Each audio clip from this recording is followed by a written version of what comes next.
If someone is always in your mind, even when you haven't spoken in weeks, months, or maybe even years, it's not always love. Sometimes, it's energy that hasn't been released. It's your mind trying to find closure where none was ever given. You see, the human brain doesn't always understand endings.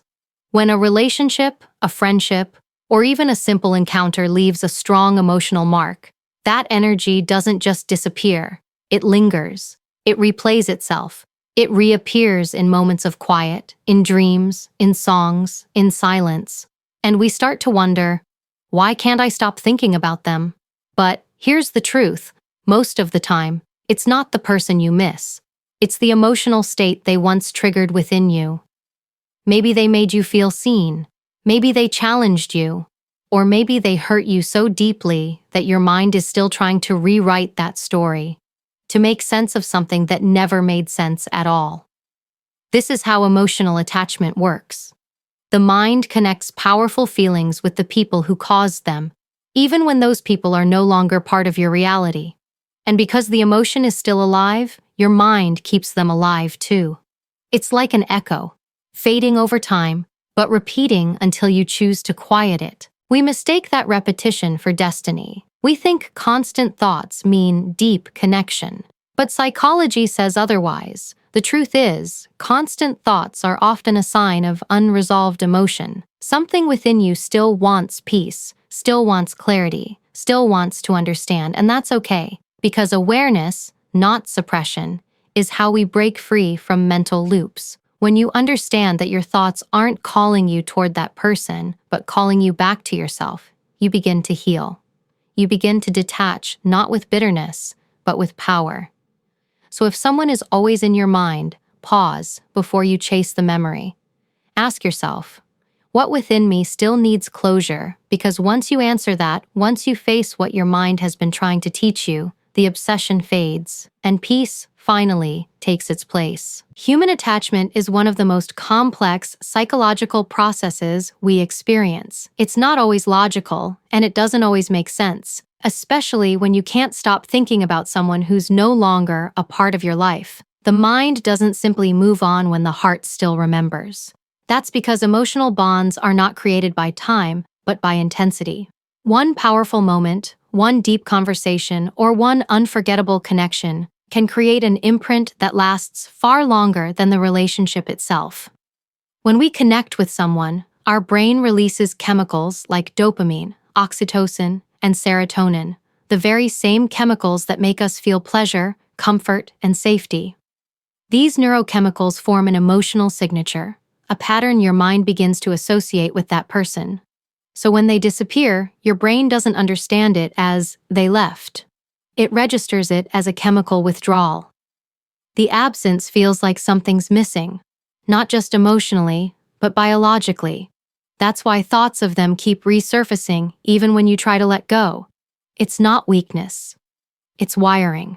But the real attachment isn't always to the person themselves. Often, it's to what they represented in your story. Maybe they made you feel valuable in a way no one else did. Maybe they reminded you of a part of yourself that you lost touch with. Or maybe they reflected a wound, an unresolved emotion you've carried from long before you met them. When that connection ends, the brain doesn't differentiate between the person and the feeling. It keeps looping through the memory, searching for resolution, replaying conversations, moments, even words, hoping to complete a narrative that feels unfinished. That's why silence is so psychologically powerful. When there's no closure, the human mind fills in the blanks. You begin to analyze everything, every message, every moment, trying to decode what went wrong.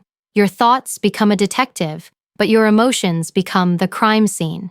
You keep revisiting it, not because you want to, but because your brain is trying to make sense of something that didn't end with clarity. And the more unanswered questions you have, the stronger that attachment can grow. This is why people can remain in our thoughts long after communication stops. It's not that the connection is still alive, it's that the emotional energy is still unresolved. The brain keeps scanning for the missing piece, the why, the how, the what if. This is called a cognitive loop, a a psychological pattern that repeats because it's searching for completion. When someone's memory triggers strong emotional energy, your subconscious keeps returning to it, hoping to close the circle. But if closure never comes, the loop continues, sometimes for months, even years. Emotional attachment also ties into what psychologists call intermittent reinforcement. When someone once gave you affection, attention, or validation unpredictably, sometimes warm, sometimes distant, your mind became conditioned to crave it more. That unpredictability makes the emotional imprint even stronger. It's the same principle that makes gambling addictive.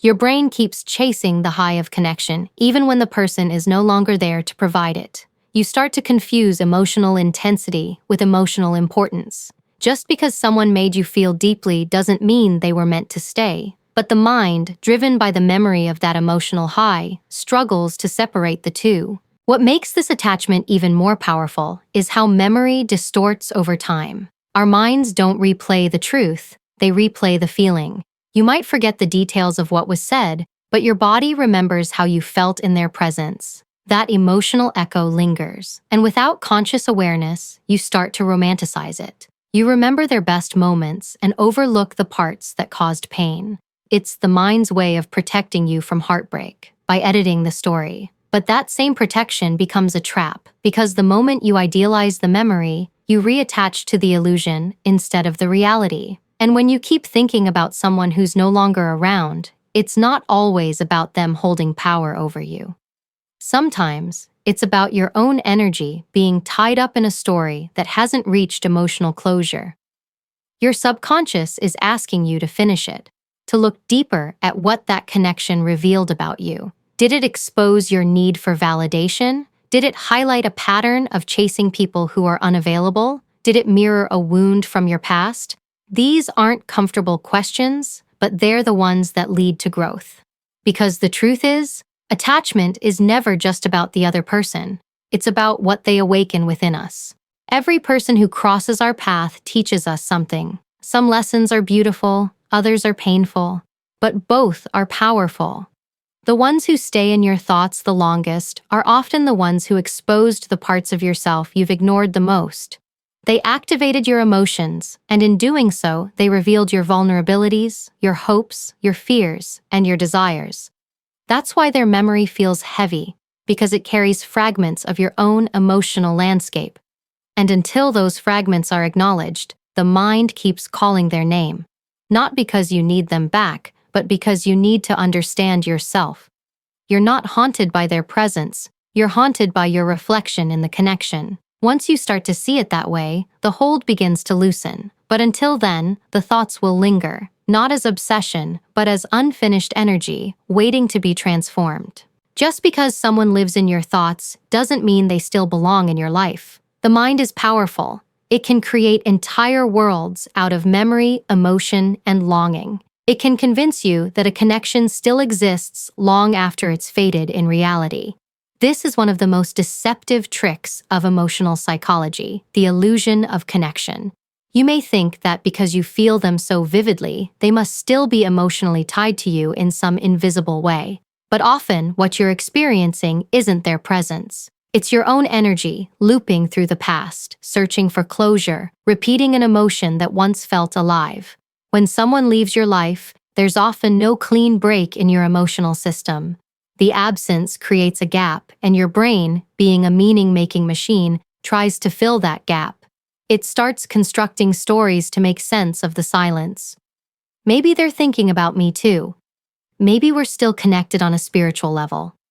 These thoughts can feel comforting, but they're often the mind's way of protecting itself from pain, because accepting the finality of disconnection hurts far more than believing there's still something there. So instead of facing emptiness, your mind builds an illusion of continuity. It tells you the bond still exists, even when, in truth, only the echo does. Psychologically, this happens because of a mechanism known as emotional imprinting.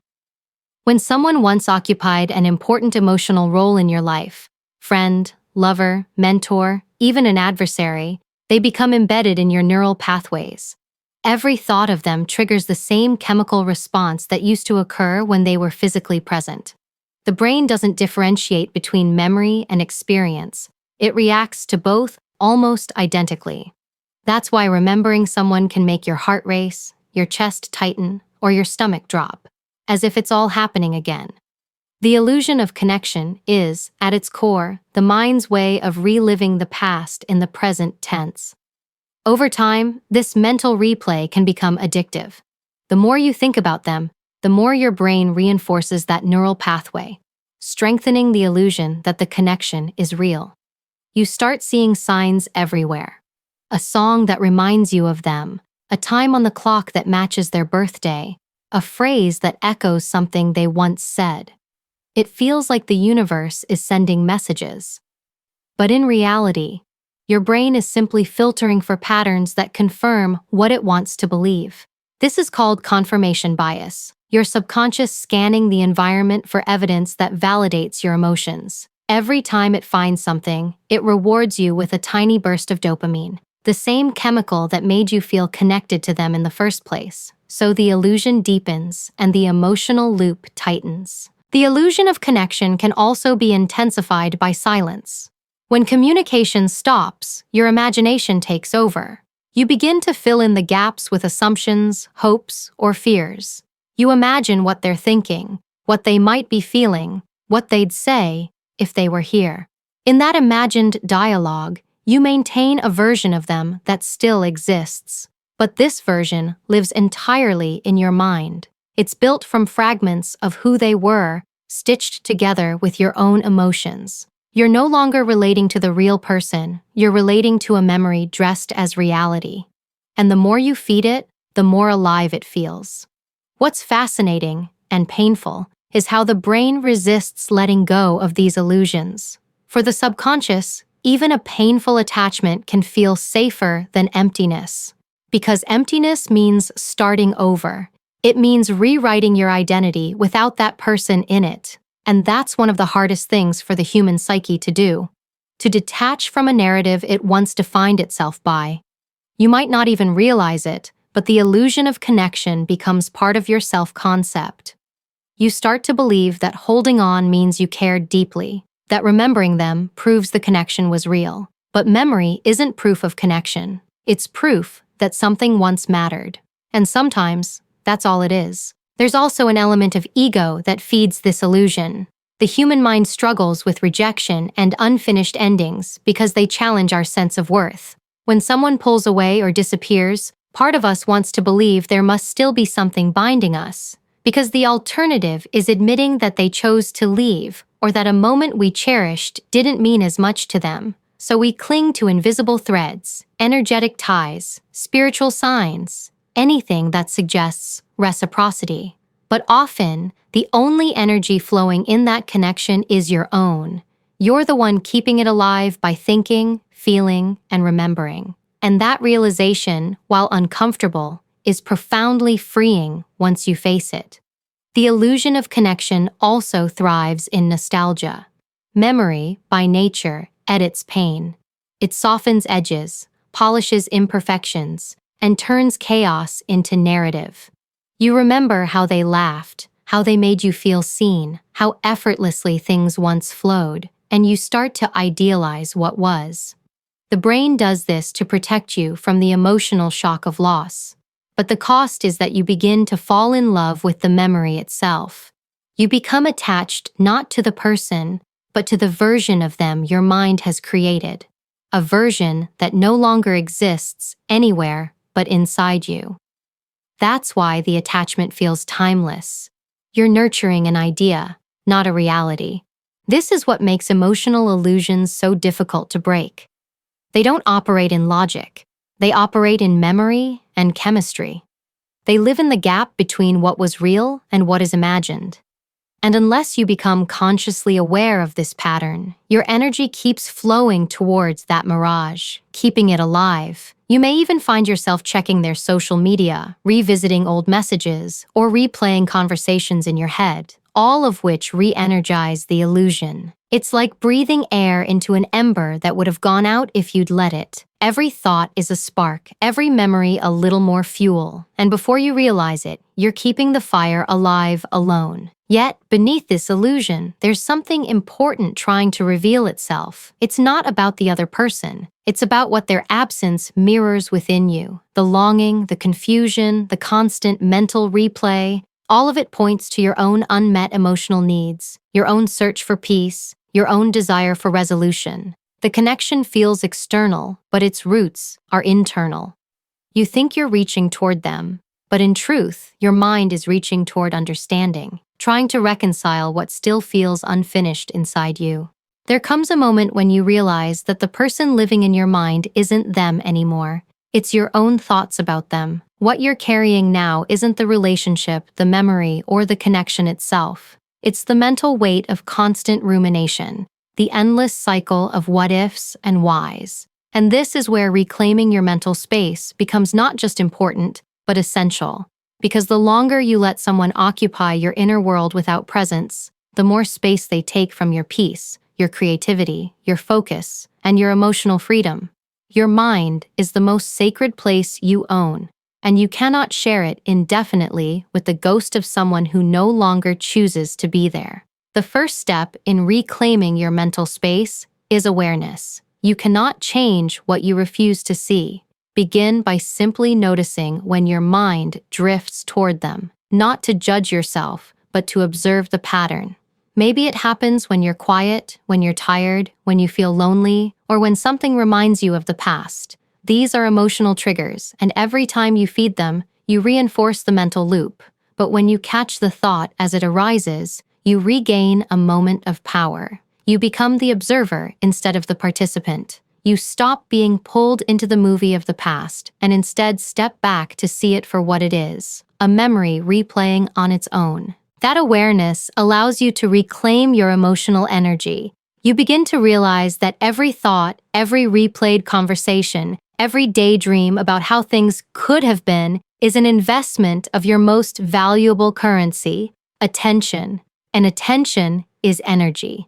The more you give it to the past, the less you have for your present. It's like keeping your phone open to 100 background apps, all draining your battery quietly, without you noticing. Reclaiming your mental space means closing those apps one by one. It means choosing what deserves your focus and who does not. This process is not about suppression. It's not about forcing yourself not to think about them, because resistance only strengthens attachment. The goal is redirection. Each time your mind goes there, gently bring it back to yourself. Ask, what do I need right now? Maybe it's rest, creativity, movement, or silence.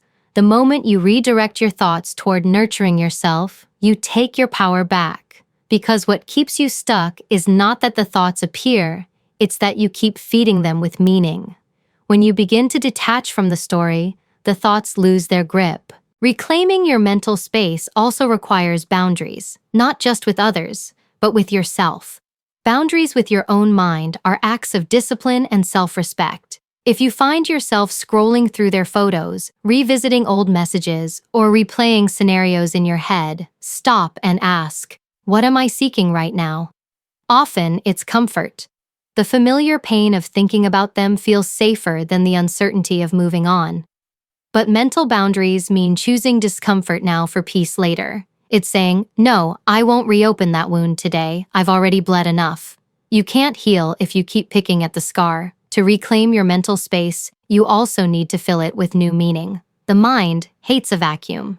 If you don't give it something new to focus on, it will return to what it knows, even if what it knows hurts. That's why creating new routines, environments, and goals is so powerful. It tells your brain, we are not living there anymore.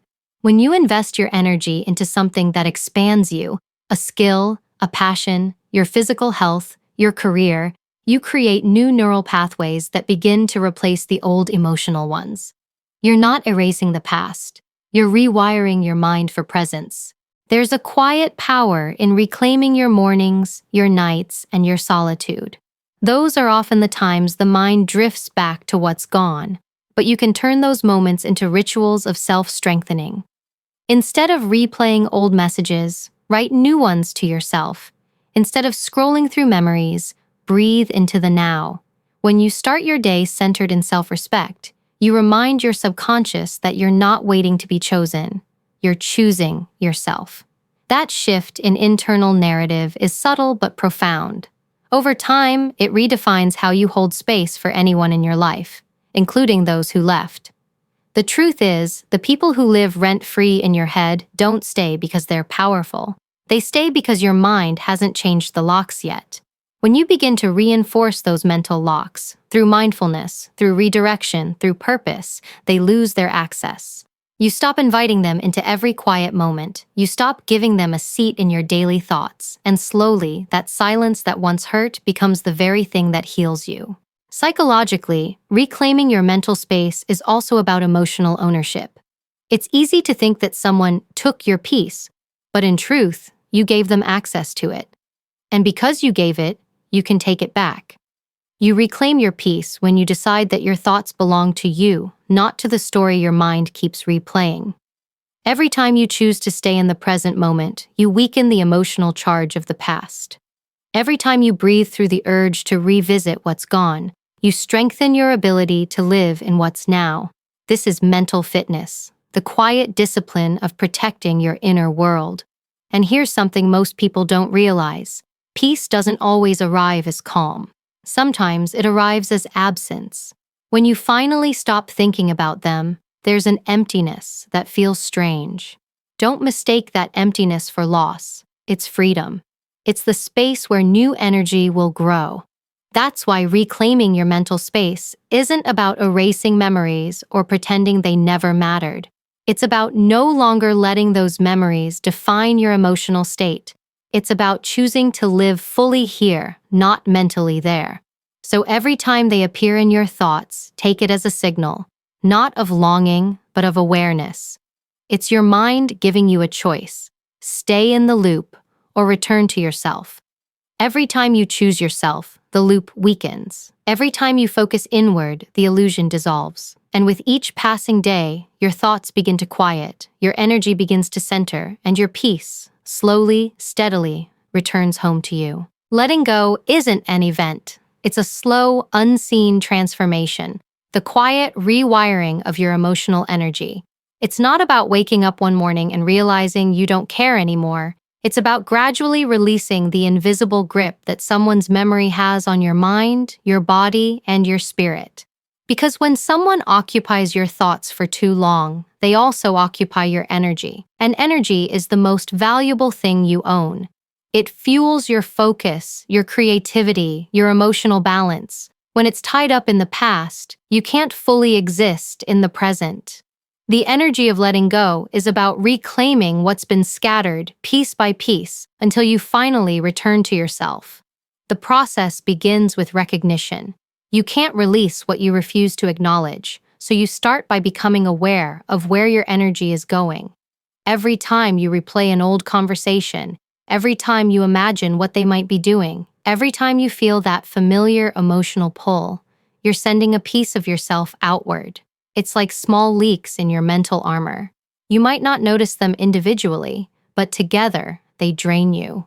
When you understand this, letting go stops feeling like loss and starts feeling like protection. You realize you're not abandoning the past. You're preserving your peace. The energy of letting go isn't passive. It's not sitting still, waiting for time to heal you. It's active, intentional, and deeply courageous.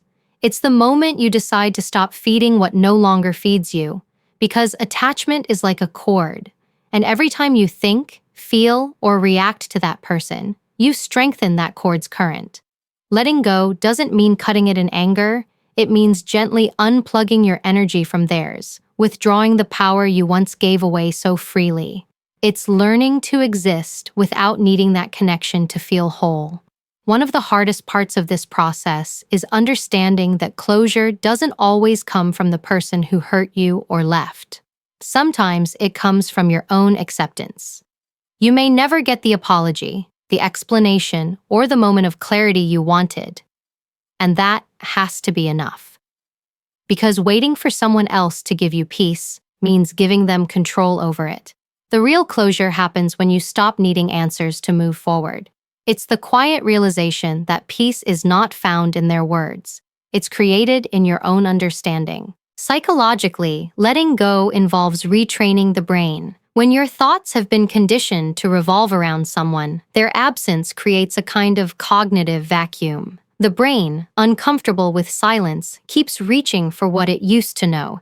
It replays their name, their voice, their energy, trying to reestablish equilibrium. But every time you resist the urge to feed that pattern, you weaken its hold. Over time, those neural pathways that once lit up at the thought of them begin to fade. You're not erasing them, you're rewiring yourself. That's what healing actually is, not forgetting, but redirecting. Emotional energy is magnetic. Whatever you focus on expands. When you pour your thoughts into someone who's gone, you keep them energetically alive in your reality. But when you begin to redirect that energy inward, your entire frequency shifts. You start attracting peace instead of chaos, presence instead of absence. It's subtle at first, a little more calm when you wake up, a little less heaviness in your chest. But those small shifts are signs that your energy is coming home. Letting go is less about removing someone from your mind and more about bringing yourself back into alignment. There's also a physical dimension to this process. Emotions live in the body as much as they live in the mind. Unreleased attachment can manifest as tension in your chest, your stomach, your jaw, even your breathing. That's why mindful movement, deep breathing, and physical presence are so powerful during healing. They remind your body that it's safe again, that it no longer needs to brace itself for the pain of remembering. Every exhale becomes an act of release. Every heartbeat, a reminder that you are still here, still whole, even without what once was. But letting go doesn't mean erasing memories or pretending they never mattered. It means learning to remember without reliving. It means allowing yourself to hold gratitude for the experience while releasing the emotional charge that keeps it alive. It's saying, yes, this happened. Yes, it changed me, but it no longer controls me. Because true letting go isn't about indifference. It's about neutrality. It's the moment when their name no longer triggers pain or longing, just understanding. That's the kind of emotional maturity that transforms you. It doesn't harden you. It refines you. You'll know you're entering the energy of letting go when you stop trying to prove your worth through someone else's recognition, when you no longer check if they've noticed your absence, when you stop writing stories in your mind about what could have been and start writing new ones about who you're becoming. It's quiet work, often unseen, often misunderstood, but it's powerful. It's the rebuilding of inner peace after emotional chaos. And though it feels like something is leaving you, what's actually happening is that you're returning to yourself, your strength, your clarity, your emotional sovereignty. The deeper truth is that letting go isn't the end of love, it's the transformation of it. You stop directing love outward towards someone who can't hold it and begin redirecting it inward, where it can heal. You start realizing that the energy you once gave away was never wasted. It was teaching you how deeply you can feel, how powerfully you can connect, and how resilient you truly are. And as that energy returns to you, it changes your entire vibration. You begin to glow differently, not because you're trying to move on, but because you've stopped resisting what is. That is the quiet power of emotional release, not dramatic, not loud, but steady, deliberate, and liberating. Letting go is not forgetting. It's remembering with peace. It's no longer allowing someone to live in your energy rent-free. It's learning that you can love what was without longing for it. It's understanding that the most powerful form of strength is not holding tighter. It's knowing when to release with grace. And when you do, when your energy finally untangles itself from the past, you'll feel it. The lightness, the stillness, the quiet certainty that you are whole again. There comes a point in your healing where silence no longer feels like emptiness. It feels like power. You stop asking why someone left, and instead, you start noticing all the ways you're learning to stand without them. You begin to understand that not every bond is meant to last forever, and that's not tragedy. That's life revealing its natural order. Because every person who enters your world carries a purpose, even if that purpose was only to awaken something inside you that you couldn't have discovered on your own.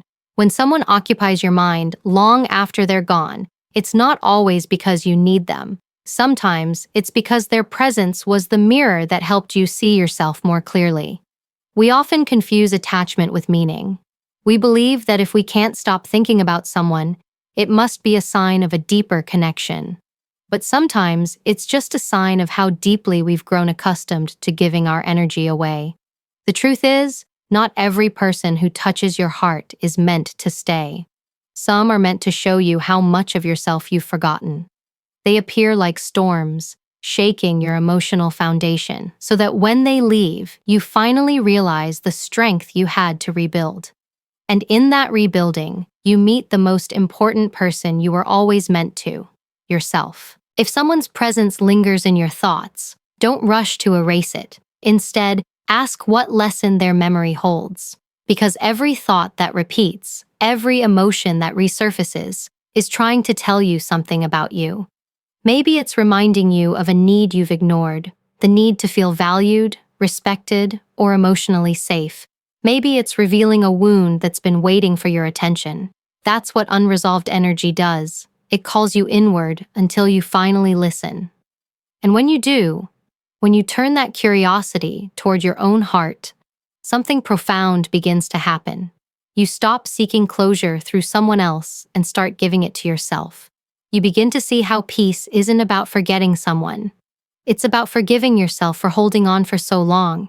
It's about recognizing that love, even when it doesn't last, is never wasted. Every feeling you've ever given, every tear you've ever shed, was part of your emotional evolution. It was how your soul learned compassion, empathy, and depth. People come and go, but the wisdom you gain from every connection, that stays. That becomes part of your strength, part of your emotional intelligence, part of your unbreakable core. The unbreakable mindset isn't about shutting your heart down or pretending you don't feel. It's about learning to feel everything, without letting it consume you. It's knowing that emotional intensity doesn't have to equal emotional dependency. You can love without losing yourself. You can miss someone and still move forward. You can remember without reopening the wound. That's emotional mastery, when your mind and your heart no longer work against each other, but together, in balance. You stop chasing meaning in someone else's silence. You stop waiting for closure that may never come. Instead, you create it. You create it every time you choose peace over obsession, understanding over resentment, presence over fantasy. You realize that true strength isn't found in controlling others or forcing outcomes. It's in mastering yourself. It's in learning how to sit with discomfort and not let it define you. Because peace isn't something you stumble upon. It's something you build moment by moment through awareness and choice. And then, one day, it happens. You wake up, and they're no longer the first thought in your mind. You feel a stillness that used to scare you, but now it feels safe. You realize that the emotional storm that once controlled you has passed, and what's left behind isn't emptiness. It's clarity. It's space. Space for you to grow, to breathe, to feel again without fear. That's when you know the lesson has completed its cycle. The person may still cross your thoughts, but they no longer carry weight. The emotion is there, but it doesn't burn. You've transcended it. That's what it means to truly let go, to rise above the noise and become emotionally sovereign. You start to understand that life doesn't take people away to punish you. It removes what no longer aligns with your growth, and when you accept that, everything changes. You stop fighting endings and start embracing beginnings. You realize that every time something leaves, something new arrives. Maybe not another person, but a stronger version of yourself. A wiser, calmer, more grounded self. And that is where your power lives, in the space between what was and what's next. So, if someone still crosses your mind, don't resist it. But don't romanticize it either. Simply notice it, acknowledge it, thank it for what it taught you, and release it. Because your thoughts don't define you, your choices do. And the choice to let go, with grace, with awareness, with strength, that's the mark of an unbreakable mind. Letting go doesn't mean you've stopped caring. It means you've chosen peace over chaos. It means you've stopped searching for answers outside yourself. It means you've finally remembered who you are, whole, complete, and capable of standing firmly in your own energy. And when you reach that place, when silence feels like home, when memories no longer hurt, when love becomes freedom instead of fear, you'll realize something powerful. No one can ever take from you what you've already claimed within yourself. That is the energy of an unbreakable soul. That is the essence of true peace. Not the absence of emotion, but the presence of strength.